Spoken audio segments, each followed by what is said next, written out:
श्रीमद् भगवत गीता अध्याय 13 का महात्म्य। श्री महादेव जी कहते हैं, हे देवी पार्वती, अब आप मुझसे श्रीमद् भगवत गीता के अध्याय 13 का महात्म्य सुने, जिसके सुनने मात्र से सभी जीवों के सभी दुखों का नाश होता है और इसके सुनने से आपको भी अपार आनंद की अनुभूति होगी। दक्षिण दिशा में तुंगभद्रा नाम की एक बहुत बड़ी नदी है।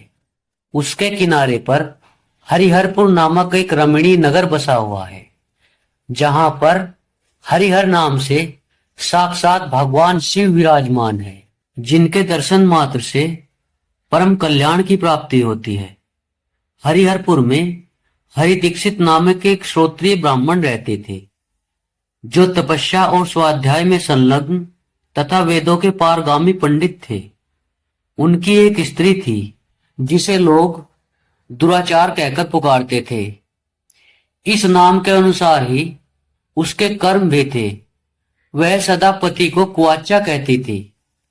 उसने कभी उसके साथ शयन नहीं किया था। पति से संबंध रखने वाले जितने लोग घर पर आते, वह उनको डांटती और उनसे दुष्टतापूर्ण व्यवहार करती और स्वयं कामोन्मत्त होकर निरंतर व्यभिचारियों के साथ रमण करती थी। एक दिन नगर को इधर उधर आते जाते हुए पूर्ववासियों से भरा देखकर उसने निर्जन तथा दुर्गम वन में अपने लिए एक सांकेतिक स्थान बना लिया। एक समय रात में किसी कामी को न पाकर वह घर के किवाड़ खोलकर नगर के बाहर सांकेत स्थान पर चली गई। उस समय उसका चित्त काम से मोहित हो रहा था।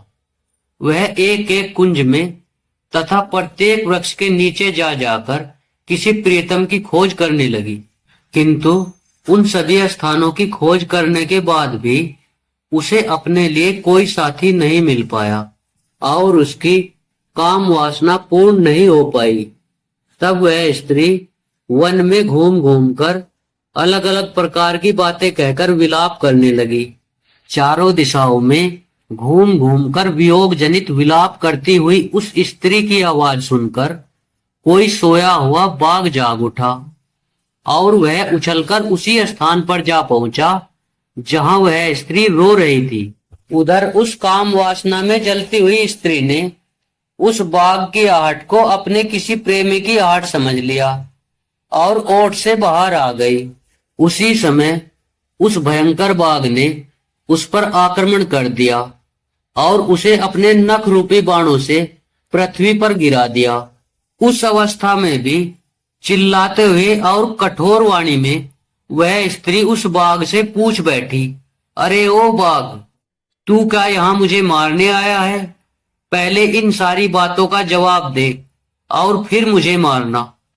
उसकी यह बात सुनकर प्रचंड पराक्रमी बाघ कुछ क्षण भर के लिए रुक गया और हंसता हुआ सा बोला, दक्षिण देश में मलापहा नाम की एक नदी है। उसके तट पर मुनिपर्णा नाम से एक नगरी बसी हुई है। वहां पंचलिंग नाम से प्रसिद्ध साक्षात भगवान शंकर निवास करते हैं। उसी नगरी में मैं एक ब्राह्मण का पुत्र होकर रहता था। नदी के किनारे अकेला बैठा रहता और जो यज्ञ के अधिकारी नहीं हैं, उन लोगों का भी यज्ञ कराकर उनसे अन्न खाया करता था। इतना ही नहीं, धन के लोभ में मैं सदा अपने वेद पाठ के फल को भी बेचा करता था। मेरा लोभ यहाँ तक बढ़ गया था कि अन्य भिक्षुओं को गालियां देकर मैं हटा देता और स्वयं दूसरों को न देने योग्य धन भी बिना दिए ही ले लिया करता था। ऋण लेने के बहाने मैं सब लोगों को छला करता था। तदंतर कुछ समय व्यतीत होने के बाद मैं बूढ़ा हो गया। मेरे बाल सफेद हो गए, आंखों से कुछ सूझता नहीं था और मेरे मुंह के सारे दांत गिर गए। इतने पर भी मेरे दान लेने की आदत नहीं छूटी। पर्व आने पर मैं प्रतिग्रह के लोभ में हाथ में कुशा के तिनके लिए तीर्थ के समीप चला जाया करता था। तत्पश्चात जब मेरे सारे अंग शिथिल हो गए, तब मैं एक बार कुछ धूर्त ब्राह्मणों के यहाँ मांगने खाने के लिए चला गया। उसी स्थान पर मेरे पैर पर एक कुत्ते ने काट लिया। तब मैं मूर्छित होकर पृथ्वी पर गिर पड़ा और उसी समय मेरे प्राण निकल गए। उसके बाद मैं इसी व्याघ्र योनि में उत्पन्न हुआ हूँ। तब से मैं इसी दुर्गम वन में रह रहा हूँ तथा अपने पूर्व पापों को याद करके कभी धर्मिष्ठ महात्मा, यति, साधु पुरुष तथा सती स्त्रियों को अपना भोजन नहीं बनाता। पापी, दुराचारी तथा उल्टा स्त्रियों को ही अपना भक्ष्य बनाता हूँ। अतः उल्टा होने के कारण तू अवश्य मेरा भोजन बनेगी। ये कहकर उस व्याघ्र ने अपने कठोर नखों से उसके शरीर के टुकड़े टुकड़े करके खा गया। इसके बाद यमराज के दूत उस पापिनी को यमलोक ले गए।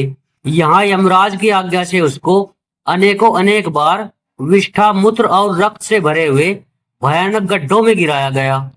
करोड़ों कल्पों तक उसमें रहने के बाद उसे वहां से ले जाकर 100 गनवंतरों तक रौरव नरक में रखा गया। फिर चारों ओर मुंह करके दीन भाव से रोती हुई उस पापिनी को वहां से खींचकर तहनानन नरक में गिराया गया। उस समय उसके केस खुले हुए थे और शरीर भयानक दिखाई देता था। इस प्रकार घोर नरक यातना भोगने के बाद वह महापापिनी इस लोक में आकर चांडाल योनि में उत्पन्न हुई। चांडाल के घर में भी प्रतिदिन बढ़ती हुई वह पूर्व जन्म के अभ्यास से पूर्वत पापों में लिप्त रही। फिर उसे कोढ़ और राजस्थमा का रोग हो गया। नेत्रों में पीड़ा रहने लगी।